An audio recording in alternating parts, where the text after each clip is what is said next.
Mickey Mouse, the epitome of joy and laughter, felt his heart pounding. His eyes darted around, hoping no one would see him with Daisy Duck.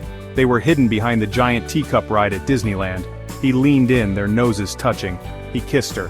Donald Duck, fuming, watched from a distance. His face turned red, then purple. Betrayal, sharp and sudden, ripped through him. His best friend, his pal Mickey, was kissing his Daisy. Donald's eyes narrowed. His webbed fists clenched. He would make Mickey pay. Donald stormed towards them, quacking unintelligible threats. Daisy gasped, pushing Mickey away. "Oh, Donald, it's not what it looks like," she cried, but Donald wasn't listening. He grabbed Mickey by his yellow shirt and shoved him against the teacup. "You traitor!" Donald screamed, his voice cracking. "You call yourself a friend?" Mickey could only stammer. "Donald, I'm sorry." Donald didn't want to hear it. Years of frustration and simmering jealousy boiled over.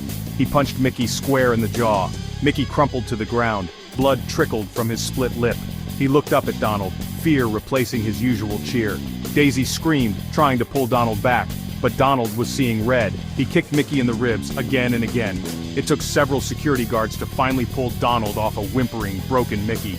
As they dragged Donald away, he kept shouting, "This isn't over, Mickey! This isn't over!" The news spread like wildfire. Mickey, hospitalized, became the subject of whispers and scorn. Minnie Mouse, heartbroken and furious, refused to visit him. How could Mickey do this to her? To them? Goofy, Minnie's ever-optimistic childhood friend, was there for her. He held her as she cried, his goofy grin replaced with a comforting frown. Goofy reminded Minnie of her worth. He reminded her of her strength. One sunny afternoon, Goofy took Minnie to their old high school. They walked hand in hand down memory lane, reminiscing about simpler times. Under the bleachers, where Goofy had first confessed his love for Minnie, he got down on one knee. "Minnie," he said, his voice trembling slightly, "will you marry me?" Minnie, tears welling up in her eyes, whispered, "Yes, Goofy, 1,000 times yes." Meanwhile, Mortimer Mouse, Mickey's longtime rival, saw an opportunity in Mickey's downfall. He swooped in, a predator smelling weakness. Mortimer, with his slicked-back hair and cunning grin, had always coveted Mickey's empire. He rallied the shareholders of Disney Studios. He painted Mickey as a scandal-ridden has-been. He promised them stability, a return to traditional values. The shareholders, blinded by Mortimer's promises and their own fear, agreed. In a boardroom filled with tension, Mickey, still recovering from his injuries, was unceremoniously stripped of his control. His name, once synonymous with magic and dreams, was erased from the company he had built. Mortimer had won. The House of Mouse was his. Section 5, From Icon to Outcast. Mickey, discharged from the hospital, found himself alone. His friends, fearing association with his scandal, kept their distance. The public, once adoring, now jeered and pointed. His world, once filled with laughter and color, had turned gray. He tried to apologize to Minnie, to explain, but she refused to see him. Her wedding announcement, with Goofy beaming beside her in the newspaper, was the final blow. Mickey was homeless. He wandered the streets of Hollywood, a shadow of his former self. His once bright eyes were now dim with sadness and regret. The city lights, once magical, now mocked him with their unattainable shimmer. One cold night, Mickey sought shelter in an alleyway behind his old studio. He huddled in a doorway, using discarded props and posters for warmth. Looking at the faded images of his former self, a single tear rolled down his cheek. He started talking to himself, muttering about what he could have done differently. If only I had been faithful. If only I had said no to Daisy. His voice trailed off into a sob. He was a broken man. He began to build a makeshift shelter out of cardboard boxes, a pathetic parody of his once grand life. This was his new castle, a cardboard kingdom for a fallen king.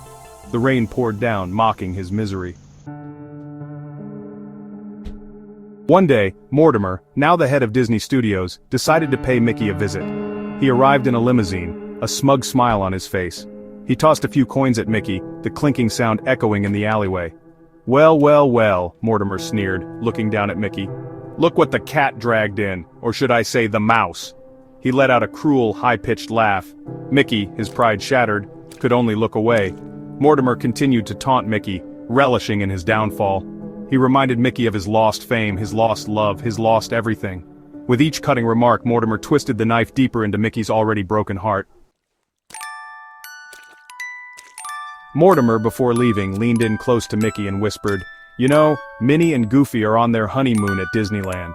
They're having a magical time, riding all the rides you used to ride together." He chuckled, enjoying the pain in Mickey's eyes.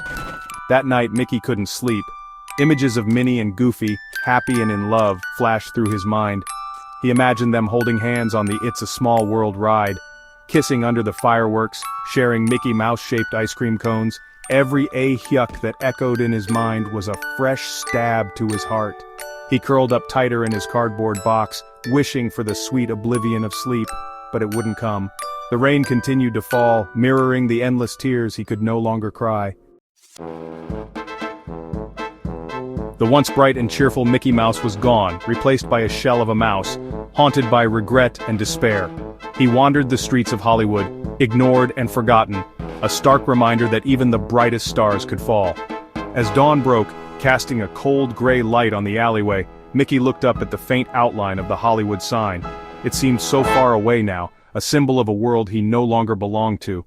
The rain had finally stopped, but a deeper chill had settled in Mickey's bones, a chill that had nothing to do with the weather. He was lost, alone, and utterly broken.